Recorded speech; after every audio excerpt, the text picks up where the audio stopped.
Chris say Tai Chi point. Thank you. Helen say Tai Chi point. Thank you. Tai Chi point. Okay. Philip say Tai Chi is a subject. Very good. Helen say Tai Chi is the other party. Okay, very good. Very good. So now, always remember, if you want to persuade someone, you work in the correct Tai Chi point. Okay, in the correct Tai Chi point, and the correct Tai Chi point is always the other party that you want to persuade. So if you want to persuade the other party and to work in their Tai Chi world, Yin Yang world, then you need to know how they see the world. Okay, how they see the world, right? So here's the thing about talking is that a lot of things that we have been saying and the way we have been saying them, a lot of time probably it's not going to be accepted or understood by everyone. And when that happens, there will be a breakdown of communication, and that what will follow on will be like misunderstanding, dispute, argument, and worst case, lawsuit. Worst case is lawsuit. That is because everybody, both sides, are actually talking from their own Tai Chi point. And when their two Tai Chi points don't have an overlapping area of common understanding, 同人, that is where misunderstanding will comes in, and that will lead to, like I said just now, dispute, argument, quarrel, fighting, and perhaps worst case, lawsuit or legal case. So that is why the moment you work in the other party's Tai Chi world, you are actually creating a almost 100% overlapping area already. You get my point? Okay, because you step into their world already. So how to step into their world, okay, is to know their perspective system. Now, if you keep persuading someone and you keep not getting the result that you want, that means you are actually talking to a mountain. Or because you keep trying to persuade and influence, the other party keeps saying, no, no, no, no, I don't get your idea, I don't buy your idea, I don't agree with you, things like that. I will keep saying no. That means you are facing with a mountain. If you keep doing the same thing, using the same thing to tell the other party, hoping that he will change his mind, you will probably get the same result every time you do it, the same thing. So don't repeat the same thing over and over again and expect a different result. It's not going to work this way. So if you want a different result, you have to do certain things differently. And I call that the 1 degree shift. And that shift is very easy. The shift is you're probably using the wrong Tai Chi point. Okay, so I need you to do that 1 degree shift, which is to do the work in the subject's yin yang world, not yours. Not yours. Okay, if you work from your own yin yang world, very high chance you may not be able to persuade unless the other party is 99% suggestible.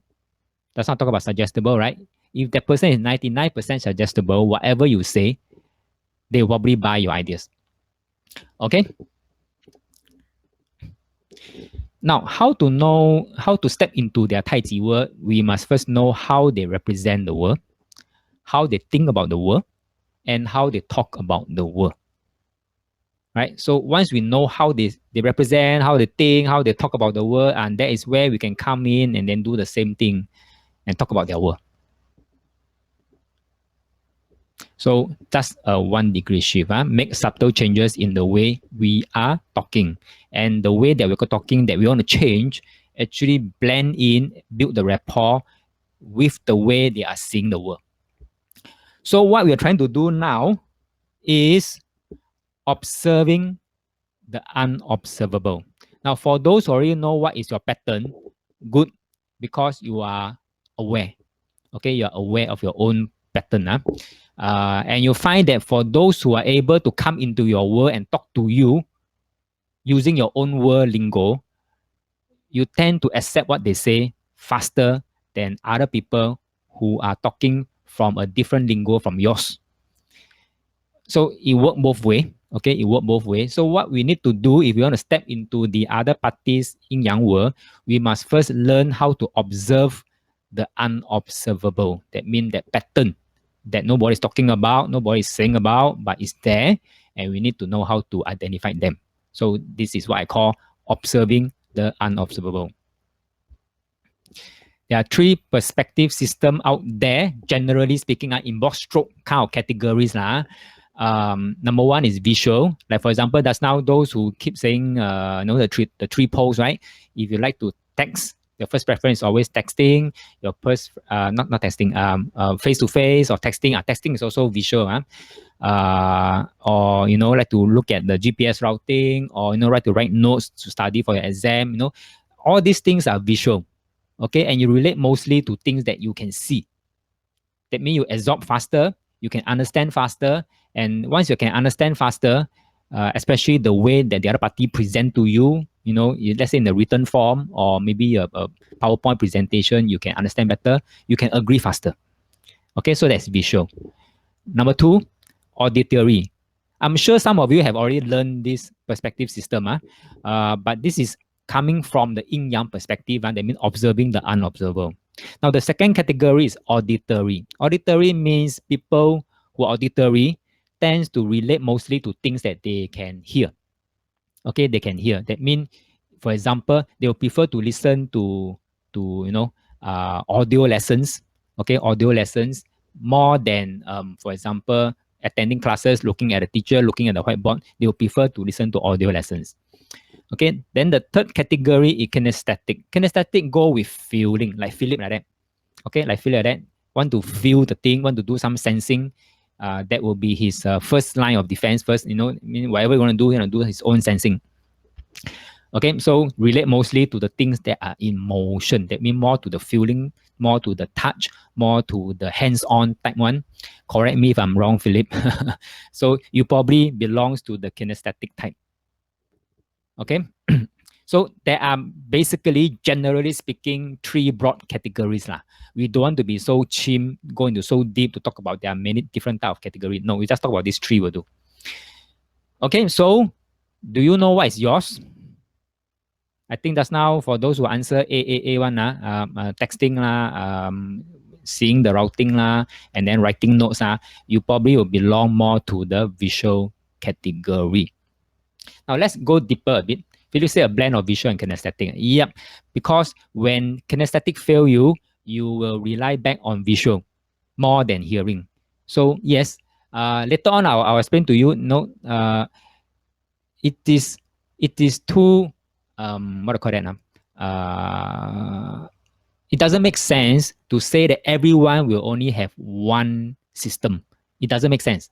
Okay, because we are all human, we'll have the three different system in us, but which one is the dominant one? Okay, which one is the dominant one? And we want to catch that dominant one. Okay, Philip says he's hopeless with hearing. Okay, wife said don't listen, laugh out loud.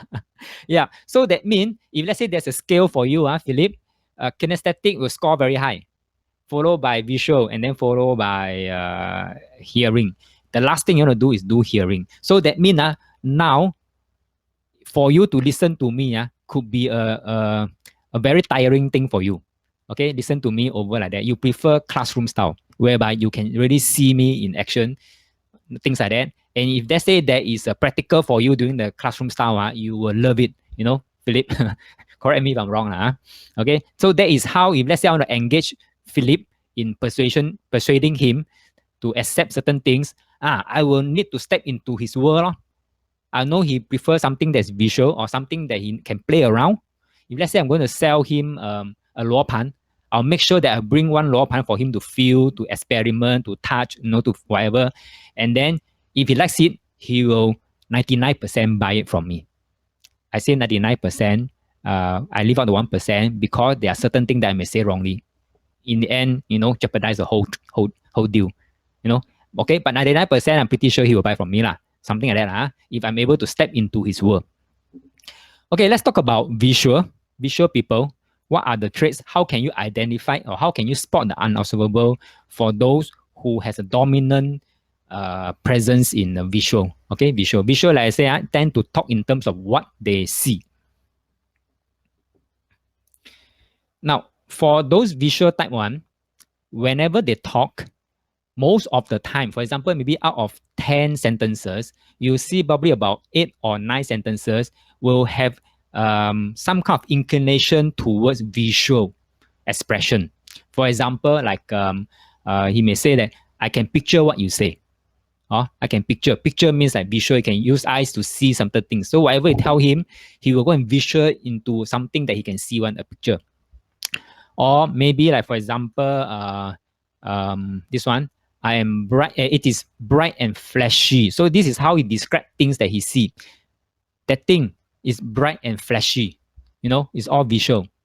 Or he would when he try to express his own opinion or whatever, he say my point of view. You see, he used the word view means visual. Okay, my point of view is blah blah blah blah blah blah. So it's again visual. So when you hear this kind of keywords coming out from that person, you know, oh, he could be more visual than the other two.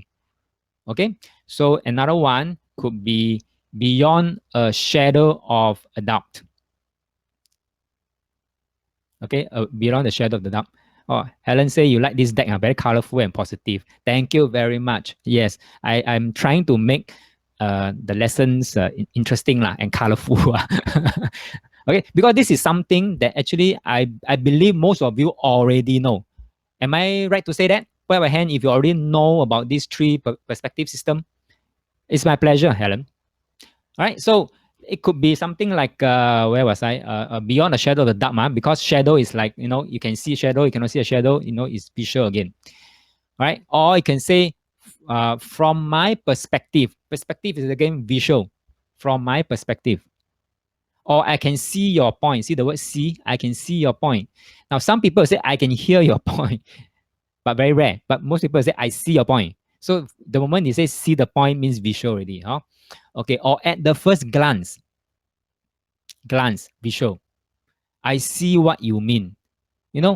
I see what you mean, huh? Or when looking back, when looking back, is looking back means use the visual to look back. Or my mind is blank. You see nothing, therefore you say my mind is blank. Let me take a look. Any more? Okay, any more? Can anyone even think of any more that you come across before or you find yourself always using certain kind of keywords? Feel free to share in the chat box. Oh, Alan, okay. So that's visual. Yes, that's right. That's visual. It is a telltale sign. It is a telltale sign that the person could be more visual than the other two. Okay, so it's a telltale sign. All right, but I'm not saying that guarantee it will be because I say everyone will have a mixture of these three systems. But depending on how often he used those kind of keywords will actually give us a telltale sign that he's more dominant in that area. All right, so get that point. So what we need to do is we really must go into the in mode of listen. You get what I mean? During a conversation, listen. That's why during life coaching, a lot of time I don't do the talking. I will just keep quiet and listen because I want to listen to keywords. Okay, to keywords, and then so that I can come in, work in the coachy yin yang world, and then bring on whatever things that I think I can help him with or help her with. Mary said, let me look into that matter. Yes, very good. Look into that matter. Okay, Philip said, it's a glaring fact. Very good. It's a glaring fact. When you say that it's a glaring fact, means to that person that's very visual one. It's like, wow, this one is so huge and so visible. How can you miss that? It's a very glaring fact. Okay, so very good. This is visual. So can you see how visual people works in their mind, so-called mind? All right. So Helen said, listen to the unobservable. Yes. Now, Helen, when you say listen to the unobservable, it becomes auditory. Okay. Listen is auditory. Yeah. Yes.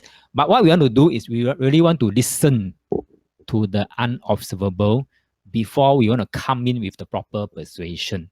That is really looking for the the soft spot. When I know your soft spot is visual, for example, that's how I talk about Philip. Sorry, Philip, I keep using you as an example. Like Philip, I know if it's a visual, kinesthetic, then I'll come in to with my kinesthetic examples and whatever, to try to persuade him. So this is how I will work. This is how you can work your way through as well. But work in the other party's yin yang world. Okay, Mary said I'll read about it more. Okay. All right. So thank you for all your suggestions, more examples. Okay. Okay, let's move on. So visual, because they like to see things, they tend to admire photography or art. Photography or art, that means anything that's more visual one. That means visually pleasing one, they get attracted to very easily. Very, very, very, very easily.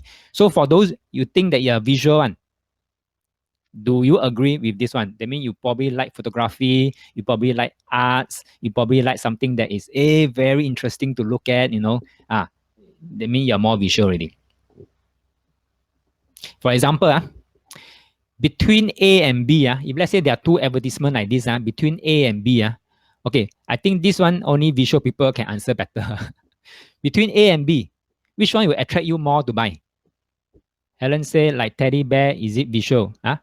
What do you mean like teddy bear, is it visual? What do you mean, Helen?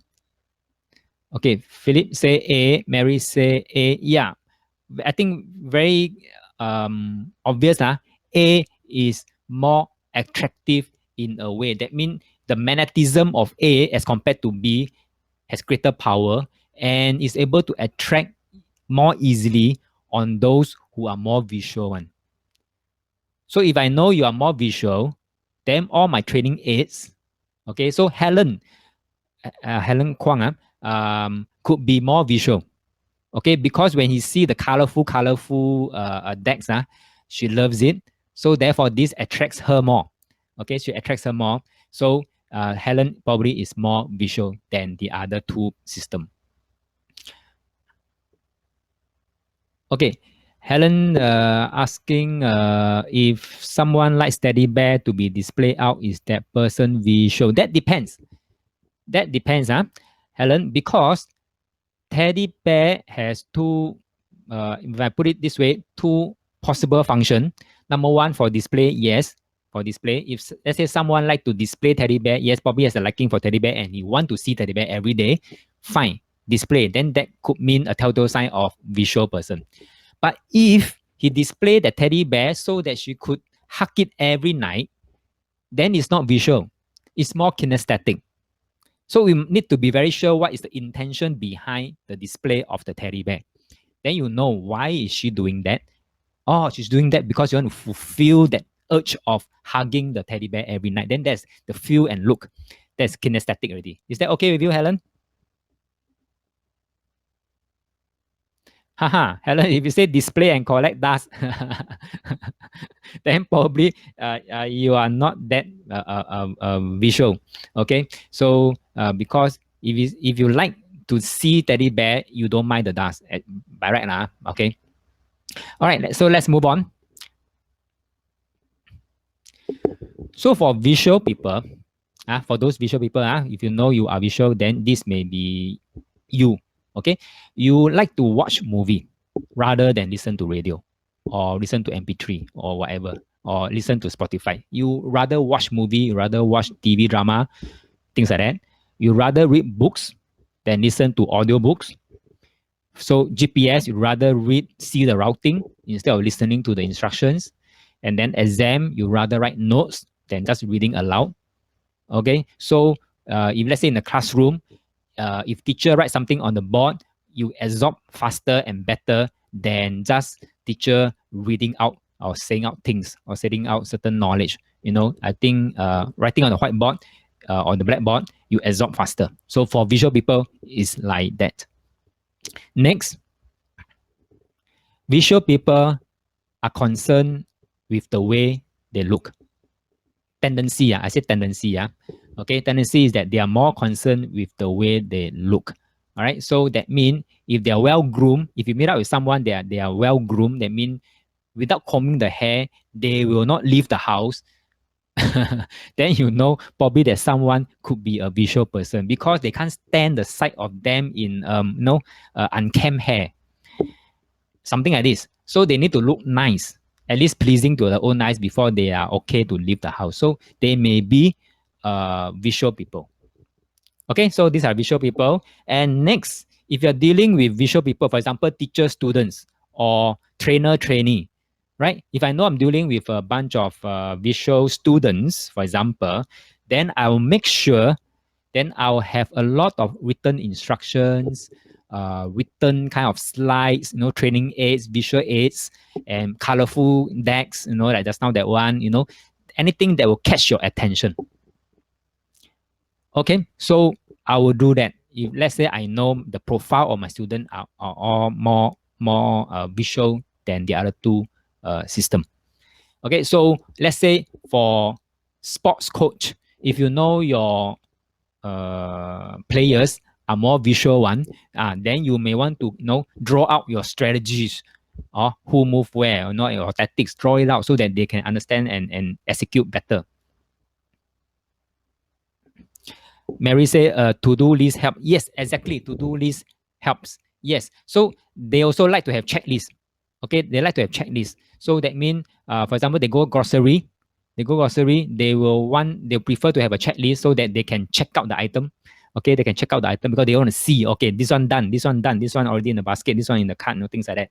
Yes, Mary, thank you very much. A to-do list helps. So don't be too fixated on saying that, oh, it must be a written instruction or it could be what. It could be as simple as a to-do list, right? So if let's say you have a staff who always cannot follow instructions, seems to be cannot follow instruction one, and all this while you may be giving verbal instructions, and then after today's lesson, oh, he's more visual one, then for him or her to improve her productivity, or for him to improve her compliance, then you may want to come up with a written instruction. For example, drop him or her a text instruction or email instruction that may help them more than just verbal instructions. Okay, so this is working in their yin yang world. Huh? Okay, let's move on to auditory. Auditory are those tend to represent their world with sound. They mean hearing. Okay, hearing. So for auditory, it's very easy to spot. Very easy to spot. They use their free time to talk to others. Okay, they like to talk and talk and talk and talk and talk, or they like to listen. Okay, so if you see that most, let's say you go to a office, and you see that the bunch of people who like to frequent the pantry and stay there for half an hour one and do nothing but talk one, they are more auditory and perhaps sometimes kinesthetic. Okay, kinesthetic or auditory. It could be the other two. It could be the other one. Okay, either of these two.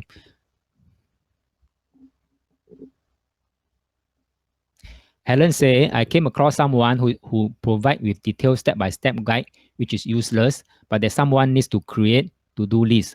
So not consistent for that someone here. Okay, let me reread your statement. Helen say she came across someone who is provide with detailed step-by-step guide, which is useless. What is useless? The person is useless, or the step-by-step guide is useless. But that someone needs to create to-do list. So not consistent. What is not consistent for that someone here? I don't get the gist.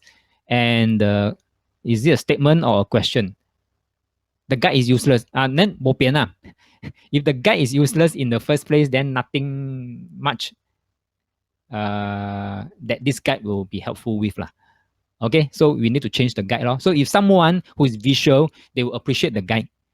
But if the guide turns out to be useless, then worse lah. Maybe doing the wrong thing because for visual people, you just follow what you say in the guide. If the guide is useless, then the result will be useless lah as well. To-do list for visual person, Mary's comment. Yes, but at least minimally the to-do list must be useful. The guide must be useful. Okay, so for me, I rely a lot on to-do list because I'm also in some way very visual one.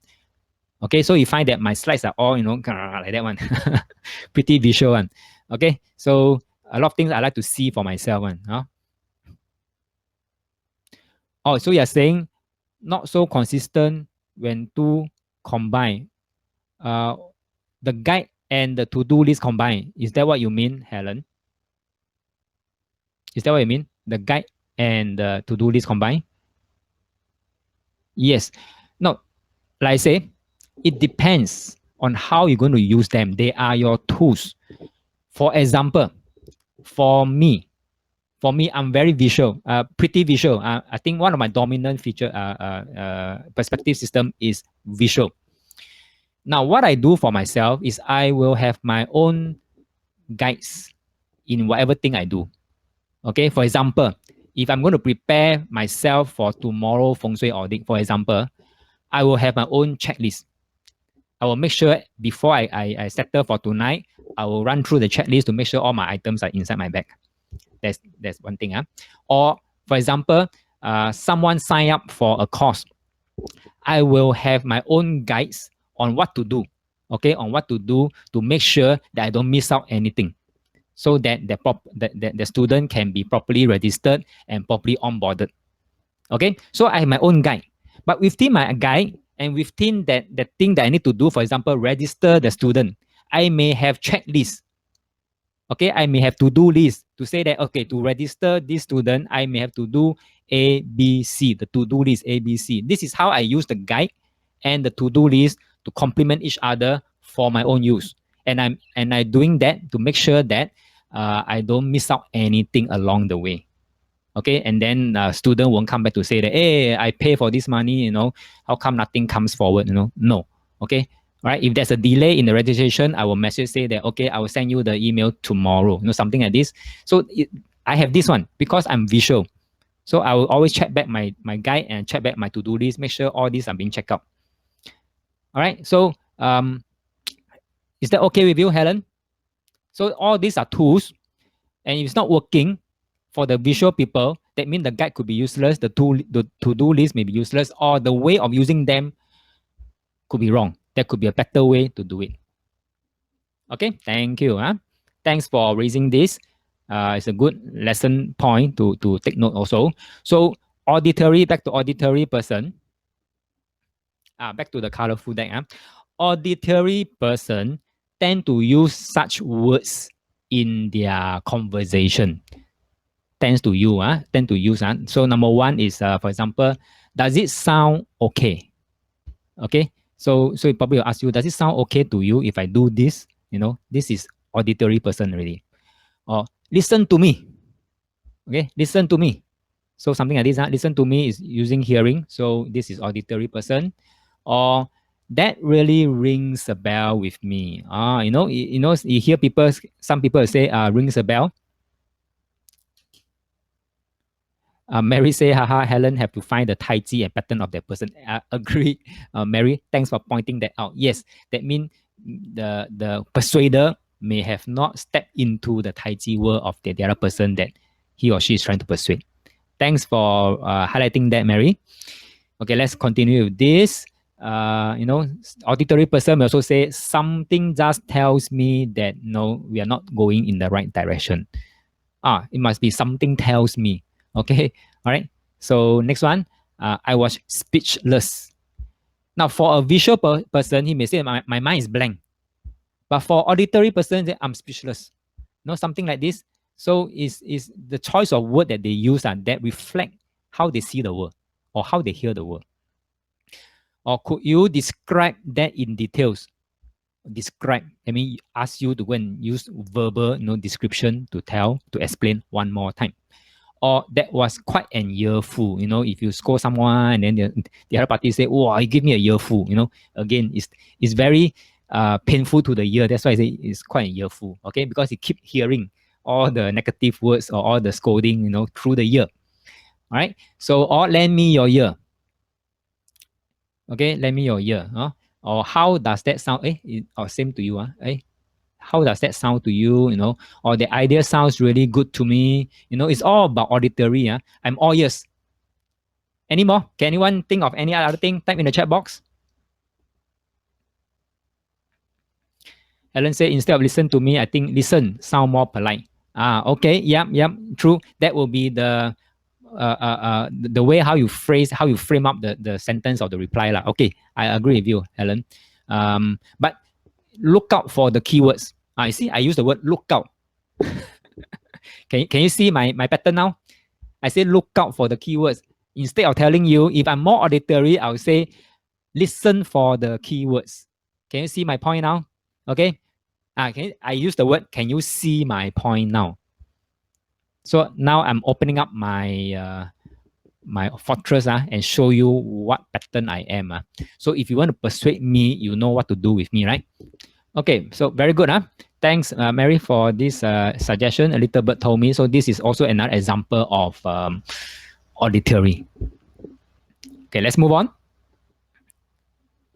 So auditory person tends to listen to music, radio, MP3, Spotify, or listen all the listening things and then let's say for example you need to ask for direction, he would rather ask someone or call someone to ask for direction even though he has a map in his hand. Okay, he just want to listen to something, listen to instruction, listen for guidance, Or Philip said, let me tell you a story. Yes, let me tell you a story. Okay, so it's again verbal and hearing. So verbal through the mouth and through the ear, they are considered auditory. Okay, so very good, Philip. All right, so for example, another one is this one.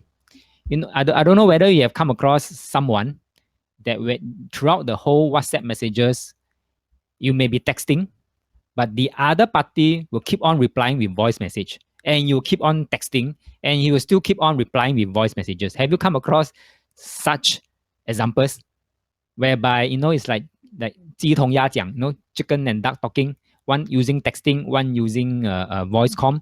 Okay, so it does happen. Now, just be careful if you have such interaction, is that there may be misunderstanding because what you see and what they hear could be different. Now that you know how it works, okay, Helen say yes. So just be careful. If you keep on using text, one using voice, then you know there could be an area of non-overlapping because one is texting, the way you see things, the other party is the way they hear things. It may sound different, it may seem different. Mary say yes, especially if the other parties love to talk. Exactly. So now you know the other party is more on voice auditory. So if you want to agitate that someone who is auditory one, you just keep on texting until she or he cannot tahan you. It's something like this, so that he will just stop the conversation. Okay, and then suddenly, if you want to persuade him or her who's auditory one, then you can switch on to the voice message as well, so that you're in sync with him or her. Step into their world. So it works better with verbal instructions. Okay, verbal instructions for those auditory one, it works better with verbal instructions. Now, I'm sure in the workplace, you have worked with a lot of different profile of colleagues, different profile of staff, different profile of bosses. They have different patterns. In order to persuade them, convince them to your side, you just need to know their pattern, their dominant pattern, and then step into their world, talk to them. For example, I work with many bosses, different profile of bosses. I'm sure you do too. Now, some of my bosses are more visual, some are more auditory, some are really kinesthetic. No point talking to them, no point writing to them. But the best thing is to bring them down and let him see for himself. Those are the kinesthetic. So I remember I need some budget to spruce up one of my area. Okay, and whenever I put up paper, email, for approval for additional budget, it was always turned down.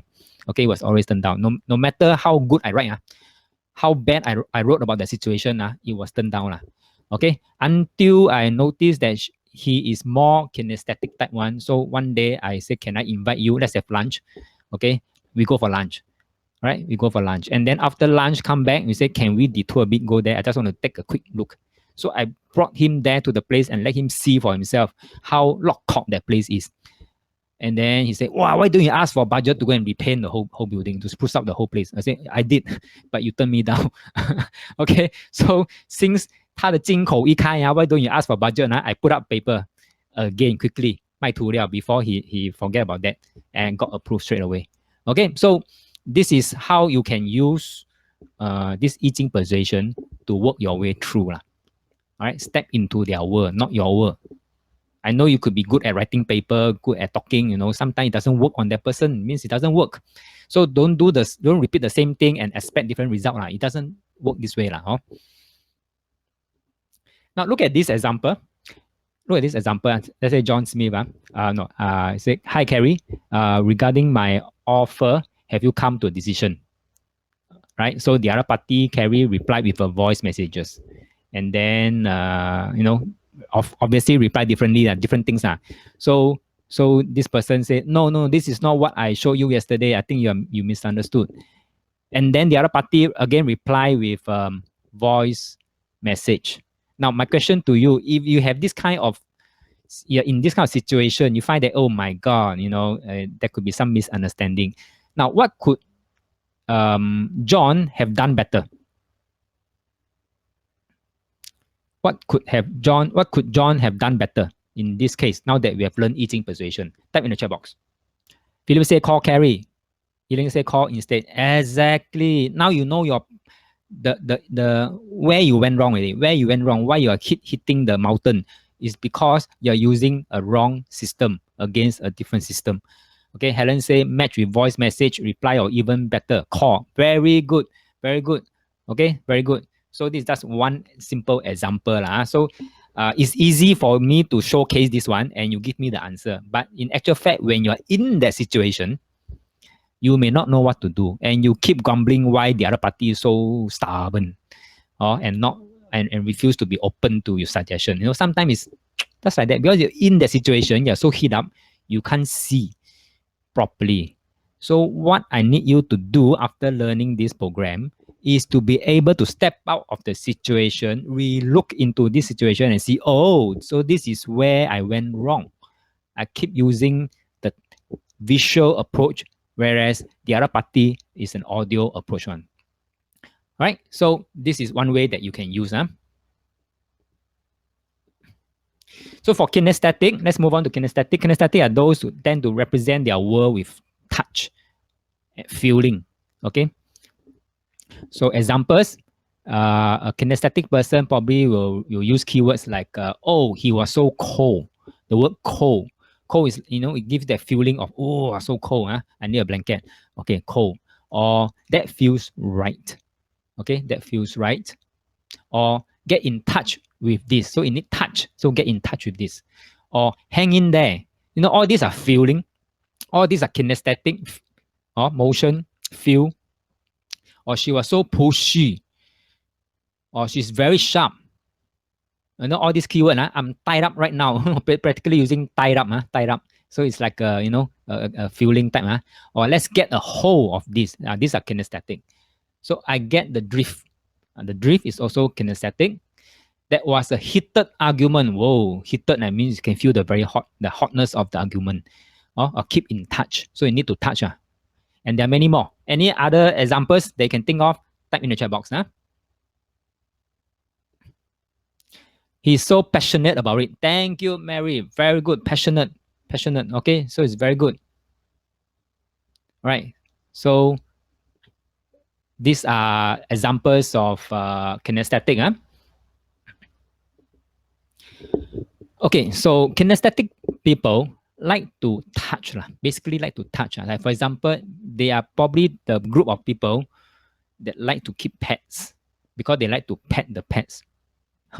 Okay, touch animal, and then when you see a stray cat in the street or a very cute puppy in the street, they just cannot resist, but have to go forward and then sayang the animal, the cute animal. These are the kinesthetic people. They can't resist the urge. Ellen say, I can smell the opportunity. Smell it. Yes. The smell, the sweet smell, the sour smell, the bitter smell. Yes, very good, Ellen. Okay, these are kinesthetic. Okay, so they like to use the sense of touch to put something together. So that means they really want to hands-on, they try it out and whatever. And that's not talking about my kinesthetic boss. I run projects for him. I run projects and some are very high profile projects. So a lot of time I really need to put in demonstration. I really need to, come up with a prototype, proof of concept to show him, okay, to show him so that he can also feel the prototype, test out the prototype, or do a demonstration. He can test out the demonstration. That is my way of updating him. If I come into a meeting and update him verbally, I can tell you he'll ask me even more questions. So my one easy way out is arrange one demonstration. My vendor, you do the demonstration. Okay, I invite my boss over. C, Gao team, update ready. Oh, no question asked because my vendor will help me answer everything.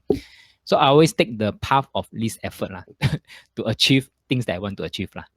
Okay, so these are the kinesthetic people, what they do. And kinesthetic also one more thing, they like to touch people when they are talking to them. So I'm sure you have come across people when you shake hand, right? The other hand will be very busy touching the side of your arm or your shoulder. Kinesthetic people like to do this, the extra touch. Or when they take photo together, they will just hold your hand, grab your arm, or put their arm over your shoulder. Those are the kinesthetic people. Or they like to bump fist one. Okay, fist bump or bump fist, whichever. Those are kinesthetic people. That means they need to have a sense of touch. And they work better with practical instructions. That means like demonstrations lah, or practical lessons lah. They will love it. They will love it. They will learn so much faster. So most of them are those technical people or coding programmers. They like to keyboard. They are more of the kinesthetic one. Okay. So basically, if you can step into their world, you basically have an edge above, that you can use to influence them. Now, Philip say I use handshake to size up candidates when I interview people. Right. So, Philip, can you see you're simply very kinesthetic? Okay, yeah, kinesthetic. So, just now I proven that. I think now you have one more point to add on to substantiate that you are kinesthetic person. So, you also use handshake to size up. Okay, very good. So, remember this one, step into their world. That is the very first principle of yin-yang persuasion. Now, caution.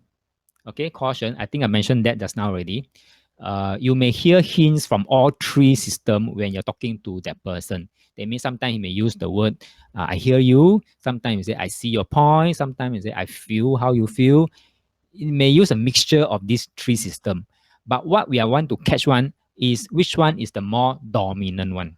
That means, for example, out of 10 sentences, maybe out of 7 or 8, you tend to use see, look, all these visual keywords. Then you know that person is more dominantly stirred towards visual. So Philip say, so I make a few mistakes when this period when I have to do virtual interview. So without the kinesthetic, you lost that sensing, right, Philip? So when you lost that kind of sensing, you will fall back to your next dominant one, which is your visual. That means you try to visual and see, okay, did he put on a smile or did he look sideways, things like that. Okay, thank you, Philip, for sharing your experiences. Thank you very much. Okay, so caution, as mentioned, number 1 already. Number 2, we are looking for the dominant system, the one that they use the most. Okay, Philip say, I use visual, so video needs to be on. That's right. If visual is your second dominant system, then yes, you need visual. Like I say, if let's say I cut off my video or even the slides and I just talk over the mic, it's very painful to your ears lah.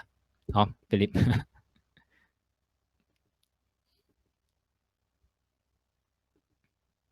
You will sleep. All right, thank you. Okay, now let's look at some example. Let's say this one is a salesman. Let's say this is a salesman. This is the leads or prospect. Now, for example, the salesman is saying, this product will make you feel younger again. Okay. So then the leads or the prospect say, I don't see a point. Now, what can this salesman do? Or if I may ask, what approach is this salesman using? What system is this salesman using? Type in the chat box. What system is this salesman using? Kinesthetic, Alan, thank you. The word, where's the keyword? What's the keyword that suggests kinesthetic? Kinesthetic, Alan. Feel, very good, very good. Okay, so the keyword here is feel. So it's trying to use kinesthetic approach for this prospect. All right, but um, what the leads reply is that I don't see your point. Now, don't see your point seems like an objection. Okay, don't see your point seems like an objection, right? So because trying to block this sales speech, so I don't see your point. Now, if the salesman take it as an objection, take it personally, then he feels bad lah. Say, oh, I have another prospect who say no to me, then become demoralized. But for those who have learned eating persuasion, it to them it becomes like, oh, your answers give me an awareness, give me a higher level awareness to say that, oh, you are not saying no to my product, but you're saying no right now is because you don't see your point or don't see the point. That means telling me an awareness that you are a visual person, and I'm so sorry I use kinesthetic approach for you. Okay, so for those that learn eating persuasion, say, okay, my next sentence that I'm going to come out with, I'll be using visual. Okay, I'll be using visual. Huh? So Helen say, feel, see, visual. So salesman can say, let me show you. Very good, Helen. Very good. Okay, let me show you. Yes, very good. So or you can say that, let me give you a mental picture of this. Something like that. Or let me show you. Good. You must show picture lah. So you say make you feel young again, right? The best way for this kind of product, right? Feel young one means before and after picture, photo of a real life case study lah. Then you show, then that prospect will see, oh wow, look so young, no wrinkles. Okay. I think I will buy one and try and see how. So this is how we move in into their world. Okay, into their world.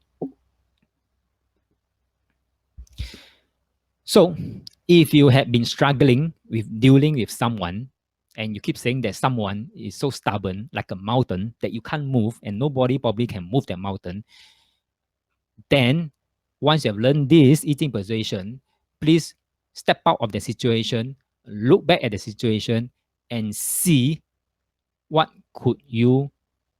one degree shift could you possibly do or possibly take so that you can move into their yin yang world and strike the soft spot. Use the yin to your advantage. Okay, look for the unobservable, and for those auditory, listen to the unobservable. For those kinesthetic, go and feel the unobservable, whichever suits you the best. So pay attention to how they are using the words. All right. Now, let me ask you this. I've observed this. Correct me if I'm wrong. You can prove me wrong. Okay. Couples of many years, they are couples of many years, still do not know the dominant representation system of their significant others.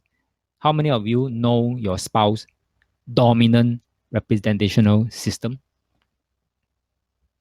Put a yes in the chat box if you know your partner's, your spouse dominant representation system. Mary say yes, very good, thank you. Oh, you're observant. Okay. Philip say yes, very good, thank you. Philip's wife know what is not best. Huh? Philip's wife know what is not best. Andrew say yes, thank you. Chris say yes, thank you. Very good, very good. Okay, very good. All right. So okay, very good. So for those who may answer no, all right. So this is homework for you. Homework for you. Go and find out tonight after today's lesson. Anyway, I've come to the last slide of today's lesson. Take it as homework for you because you need to practice so that you can up your level and become a black belt in persuasion. Go and test it out. Okay, have a good conversation with your spouse. Go and find out what is their dominant representational system. Is it visual, auditory, or kinesthetic? And if you can, try to see which one is dominant, which one is the second one. Like for example, Philip, again, sorry, Philip, I use you again. Philip, based on today's interaction, Philip seems to be more kinesthetic dominant. And then if that one fail, he will fall back onto the visual. And the thing that will probably put him to sleep is the auditory. So if let's say Philip cannot get to sleep, got amnesia, he can always listen to 念经 one, okay, listen, put on the earpiece. I'm sure he will go to sleep, in a matter of seconds. Okay, so yep, that's about it. I hope it's not too chim as up to now, because all these things, like I say, we are leaving the principles already. But if it's not pointed out to you, you may not be aware of that these things going around us. So how, now that we are aware, how can we use them to our advantage? Any quick questions regarding today's lesson? Oh, Mary say very interesting topic, not dry at all. Thank you, Mary, for your feedback. Thank you, thank you. I'm trying to make this as lively and as more relatable to real life as possible.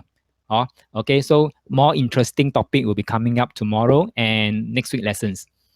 All right, so Philip, what do you say? Time to find out hers. Okay, okay. I know Liao. That's why she married me. Okay, yes. Philip, very good. You persuaded her to marry you. Okay, good. Thanks. All right. So, okay. I think we have some more, little bit of time. Shall we go through some quiz to see how well you fare in today's lesson? Shall we? Just a few questions lah. Few quiz questions lah. Okay, number one. Someone who typically reads billboards or signs while driving or riding, they are probably someone who is more visual, A, or more auditory, B, or more kinesthetic, C. Okay, so most of you answer A. Okay, very good. A, very good. Very good. Okay, A. Now, next question. Someone who talks aloud while working on a max problem. Have you seen someone? I know of someone now. Must always read out 1 + 1 = 2, 2 times 2 or 3 square root of 5 or whatever. Okay, those people, they are visual, auditory, kinesthetic. Okay, B. Okay, most of you answer B. Okay, I don't see any differing answers. Good. B, auditory. Yeah. Okay, how about someone who likes to pet animal? Nothing to do, we'll go to the animal there, pets, or when you see any cute animal in the street, not animal lah, cats lah, dogs lah, cute one in the streets, they can't resist. Okay, they can't resist, they have to move forward and then pet them. C, thank you. Most of you answer C, thank you. So it's actually pretty straightforward lah, pretty straightforward. Okay, when they hear music, you see them moving, swaying, rocking with the music. What are they? Not say what are they lah. What system do you think they fall under? I repeat, when they hear music, you see them moving, swaying, rocking with the music. Okay, Mary say B and C. Okay, Philip says C. Chris says C. All right, very good. As long as B or C, B and C, good. But mostly will be kinesthetic. Okay, kinesthetic. I know most auditory, only auditory, very dominant in auditory. They like to listen. They like to rest on the sofa and then just listen, like enjoying a very good piece of music. Those are really true blue auditory. But for those auditory with a little bit of kinesthetic or pure kinesthetic, they will sway, they will move their body in tune with the music. So yes, I would say dominant is kinesthetic, and of course, because of their hearing, they are also a little bit of auditory. This could be the secondary representational system. Very good, very good. Thank you for your answers. What about someone who creates images in their mind to remember names? Visual, auditory, kinesthetic. Very good. Most of you answer, or all of you answer A. Very good. Okay, very good. So if let's say someone share their secret, how they remember names so well, and they create visual images, and they are very visual already. Okay, any more questions? Let me see. Okay, how about an outdoor person? Okay. outdoor person. Helen say mind mapping. Yes, mind mapping. Very visual person likes mind mapping. Okay, so this answer is C, kinesthetic. Yes, very good. C can be all three. Can be also, can be, but I'll say more prone to kinesthetic because they want to go out and feel. They want to go out and able to handshake with their friends over coffee session, things like that. They want to have lunch or dinner with their friends and things like that. They want to go out into the garden to feel the flowers. More of kinesthetic. So outdoor person usually more kinesthetic. And for those indoor one, they probably like to listen to music or read books and things like that. And when they go out, probably they'll only see movie, or go to library to read books, something like that for visual people. Okay, next, a person who prefers to keep up with the news by listening to the radio. So some prefer to watch TV news, some prefer to listen to radio news. So how about news? Okay, B, very good, B. So answer is B, very good, auditory. All right, last one, last question. Okay, last question. What about a person who mainly uses their sense of touch to put something together? Visual, auditory, kinesthetic. Right, C, very good, very good. Okay, very good answers. All right, C. Okay, good. So now, more or less, you know a way to spot and identify a person's yin yang world, how they see the world, how they hear the world, how they feel about the world, through observing their unobservable patterns. Sometimes they themselves may not know also what is their pattern. They know they are more visual, but they don't know they are visual. Okay, because nobody tell them one. All right. So these are patterns that can be unobservable even to themselves. But now there is a way for us to go and spot and identify. All right. So as a recap, like I said, persuasion, the core concept of persuasion is all about change. That means changing the something about the mindset of the other person. So it's about change. And next one, we covered the 5 key principles of easing persuasion. And the most important one is we must work in the yin yang world of the other party, not your own world. Okay, it doesn't work this way. Work in the other party. And last but not least, we covered the 3 perspective system. In order to step into their world, it's good for you to know that representation system. Now, for black belts, you may not be able to catch their systems because they know they've been trained in certain situation. They will use certain words, certain keywords, certain key phrases. They already know what to do, what to use. Okay, so you may not be able to catch their system that easily. After all, they are black belt, huh? Okay, so just remember this lah. The party that you're dealing with, don't assume you are the black belt. They are not. They could be the 3 dan, 4 dan, 5 dan black belt, better than you. Okay, so don't assume that you're better than them. All right, so I think time is almost up, and I've actually covered all I need to cover for lesson 1. Now, before we end today's lesson, can I appeal to you to type in the chat box, to type in one quick liner. What have you learned today that you can bring forward in life? One quick liner in the chat box will do. Thank you. Elaine say yin yang approach to apply to influence people. Thank you very much. This has been always what I'm trying to advocate in all my lessons. If most of you who followed me long enough, you know, if you can recall, I keep saying when you deal with people, the best way is to use yin yang approach. Alan say, understand other parties' pattern and speak according to their pattern. Very good. Step into their world. Very good. Monkey say, Tai Chi point and the other parties' communication mode. Very good. Thank you. This is what we talk about today. Oh, it's Helen. Okay, not Monkey. Sorry, I see wrongly. Helen, okay. Helen say, how to step into the other party's world by catching their dominant pattern. Okay, very good. Remember, everyone might exhibit 3 patterns at the same time, but we want to catch the dominant one and then work with that dominant pattern. If that one fail, go for the second one. All right. Cindy say, from the other's view to see things. Thank you, Cindy. Good point. Philip say, to bring my point across, speak in the other person's language. Yes, exactly. Step into their world. So Chris say, listen carefully, to the words people use to determine what perspective they like to use. Very good. So Chris, you use the word listen.